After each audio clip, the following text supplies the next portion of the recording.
امیر فاروقی عمران خان اس وقت گجرانوالہ میں گجرانوالہ کا ذکر انہوں نے کر دیا ہے، تو یہ جو پریس کانفرنس کروائی جا رہی ہے، ایک تو اس میں آپ سمجھتے ہیں کہ یہ عمران خان کے اس لانگ مارچ کے کاؤنٹر کے لیے ہے یا کسی اور مقصد کے لیے پریس کانفرنس مریم نواز صاحبہ کی آپ کو؟ یا پھر تو لندن میں باہر احتجاج ہوا ہے یہ اس کو کاؤنٹر کرنے کے لیے؟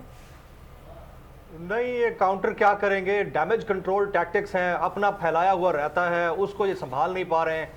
آپ اندازہ کیجئے کہ وہ برڈن آف پروف ڈال رہی ہیں عمران خان کے اوپر کہ آپ جا کر ثابت کریں۔ آپ نے ثابت کیا کہ قطری خط درست تھا یا غلط تھا، کیلیبری فالٹ کو تو آپ لوگ ثابت کر نہیں پائے، اور پھر حالات یہ ہیں کہ آپ کے اپنے لانچ کیے ہوئے لوگ کوئی صحیح طرح سے اس کو ڈیل نہیں کر پائے۔ اگر آپ نے مینج کر ہی لیا تھا، لانچ کر ہی دیا تھا فیصل واڈا کو، تو وہ جو کہتے ہیں نا کہ عقل سے نقل کے لیے بھی عقل چاہیے ہوتی ہے، تو تھوڑا ادھر عقل سے کام لے لیتے۔ آپ پہلے ایک گھنٹہ پہلے ہنا پرویز بٹ سے ٹویٹ نہ کرواتے، نہ آپ کے لائک مائنڈڈ لوگ ٹویٹ کرتے۔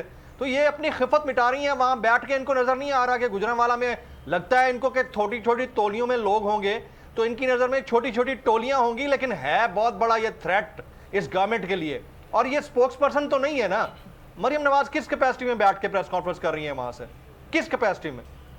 دیکھیں یہاں گورنمنٹ ہے، گورنمنٹ کے اندر ادارے ہیں، وہ کر سکتے ہیں پریس کانفرنس، وزیر داخلہ کر سکتے ہیں۔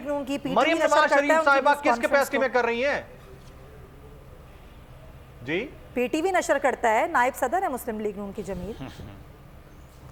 نہیں، بڑی اچھی بات ہے، نائب صدر ہیں، لیکن گورنمنٹ موجود ہے بھائی، گورنمنٹ کرے گی نا پریس کانفرنس۔ وزارت داخلہ ہے، وزارت اطلاعات ہے، وہاں لندن میں بیٹھ کر ان کے خلاف جو احتجاج ہو رہا ہے اس کے اوپر تو سمجھ میں آتا ہے، لیکن وہ عمران خان کے لانگ مارچ کو لے کر لندن میں بیٹھ کر کاؤنٹر کر رہی ہیں، تو یہ تو بڑی شرمندگی والی بات ہے۔ یہاں رانا ثناء اللہ صاحب ابھی تھوڑی دیر پہلے پریس کانفرنس کر رہے تھے، آپ نے سن لیا، ان کو 150 200 400 لوگ نظر آتے ہیں۔ مریم بی بی کو ادھر خان صاحب کے اوپر بات کرنا تو بعد کی بات ہے، پہلے اپنے والد کے اوپر بات کر رہی ہیں کہ نااہلی کی وجہ کیا بنی تھی، اور یہ چھوٹی موٹی چیزیں ہوتی ہیں جو کلیئر ہو جاتی ہیں۔ تو کیا یہ خفت مٹا رہی ہیں؟ آنے والے دنوں کے لیے روڈ کو سیدھا کیا جا رہا ہے؟ یہ کیا ہو رہا ہے؟